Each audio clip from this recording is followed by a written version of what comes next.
Ay, sana magandang araw para matuto. Welcome back sa YouTube channel natin. Naalala nyo ba yung sinabi ko sa inyo nung last video na pinost ko tungkol sa gagawin nating apartment na ang tema ay tiny house, loft apartment. Ngayon ay tapos na namin gawin yung 3D presentation.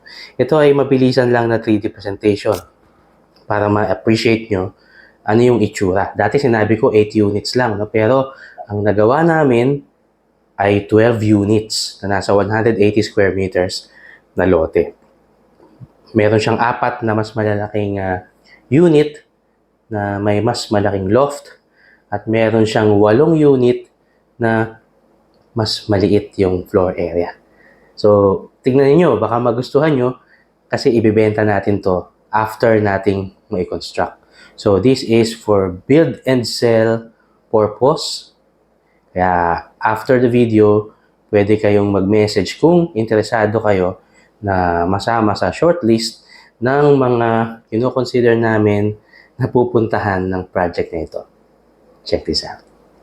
Isa namang magandang araw para matuto. Welcome back sa YouTube or sa Facebook page.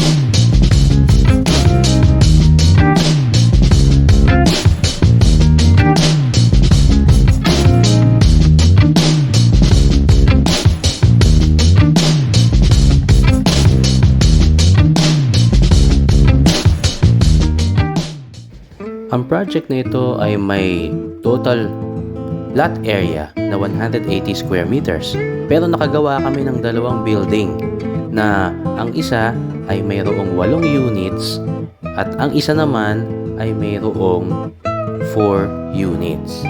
Total, 12 units na studio na loft type tiny house inspired apartment units. Ang bawat unit ay kumpleto na. Hindi naman kailangan na meron kang living room na malaki. Ito, yung living room niya ay dining area na rin. Merong small kitchen, merong bathroom, at merong loft na sleeping area. Itong nakikita nyo ngayon, ito yung loft na ang area ng total floor niya ay 19 square meters. Meron tayong 8 units na ganito. Ang kaibahan lang nito, doon sa loft, yung height niya tamang-tama lang para makaupo ka sa bed. Pero yung kabilang units, mamaya ipapakita ko sa inyo, doon pwede kang makatayo. Yun yung mas malaking unit. Na totoo, marami kang pwedeng gawin sa mga units na to. Pag binenta ko sa iyo to, bahala ka na kung anong gagawin mo. Pwede mo siyang gawing for rent, pwede mong ibenta bawat unit, o pwede mo gawing apartel. Bahala ka na kung ano ang gagawin mo. Pero napakalaki ng potential ng project na ito na kumita ka kapag binili mo ito. Itong wing na ito, na kung saan nandito yung 8 units na 19 square meters each, ay mayroong stairs sa likod, mayroong common hallway papunta doon sa susunod pang 4 na units sa itaas.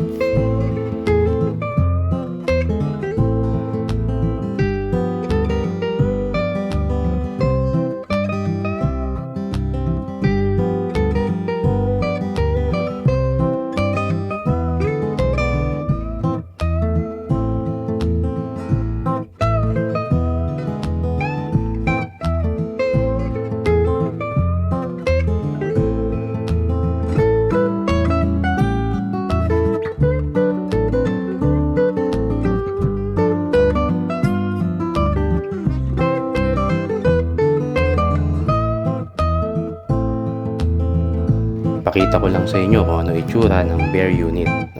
Although, i-deliver ko sa inyo ng ganito itsura niya. No? Kayo na ang maglagay ng furniture, pero pinakita ko lang sa inyo ano yung itsura kapag dineliver sa inyo itong units na ito. Ang project nga pala na ito ay located sa San Jose del Monte, Bulacan. At itong mismong lote na ito, itong property na ito, ay nasa likod ng isang school. Yung school na yon from elementary to college.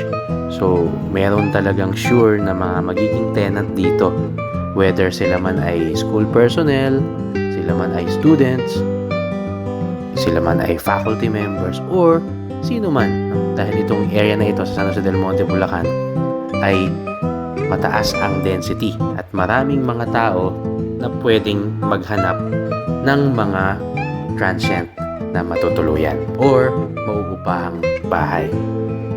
Ito namang unit na ito na pinasok natin, ito yung 4 na units na 21 square meters ang floor area. Ang kaibahan nito dun sa isang unit, yung isang type ng unit na mayroong 19 square meters lang, syempre, mas malaki yung loft area niya. Mas makakatayo ka doon sa loft. Hindi kagaya doon sa isa, 19 square meters, nakaupo ka lang sa bed. Dito, makakatayo ka talaga at meron ka pang full size na cabinet space na pwede mong lagyan ng yung wardrobe. Ito, para ipa-imagine ko lang sa'yo. Yung 12 units, i-multiply mo sa isang amount na gusto mo para sa isang buwan o kaya sa isang araw kung plano mo itong gawing Airbnb or apartment. Dami, no? Daming opportunities, ang daming possibilities na talagang yung magiging puhunan mo dito ay magiging limitless. So, yun lang. Sinabi ko lang sa'yo, baka mapag-isipan mo at mapanaginipan mo ngayong gabi. Dito nga pala sa San Jose del Monte, Bulacan, ang dami nang nangyayari. Alam mo, nandito yung nandito yung MRT 7 to 2027. Under na daw yun. At malapit na matapos. Tapos nandito rin malapit din yung airport na ginagawa, yung bagong international airport. At nandito rin sa Bulacan, sa Marilao, yung Northwind, na parang parang BGC ng North. Tawag nila dun Northwind Global City. Imagine, magkakaroon ng Global City dito sa Bulacan. So, kung bibilin mo ito ngayon, i-operate mo ng ilang taon, and then kung sawa ka na, ibenta mo. Baka times 3 na yung presyo nito. Ganon kaganda yung opportunity sa project na to.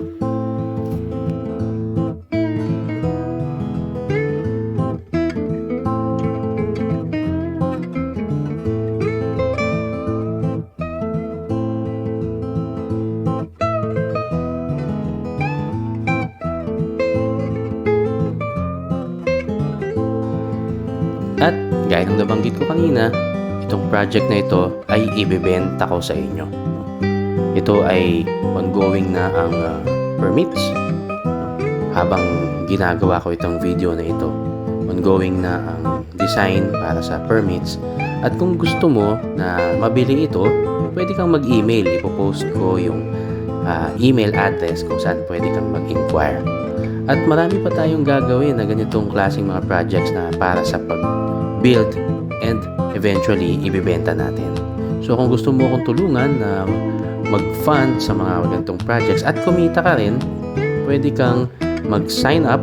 Merong Google form na nandito sa description ng video na ito. At kung gusto mo, pwede kang maging partner namin, kumita rin sa pamamagitan ng pag-finance sa project na ito. So maraming salamat po. Sana hanggang sa susunod, magsama-sama ulit tayo sa aking mga content. Ingat po tayong lahat. Ako po si Architect Ed. Bye!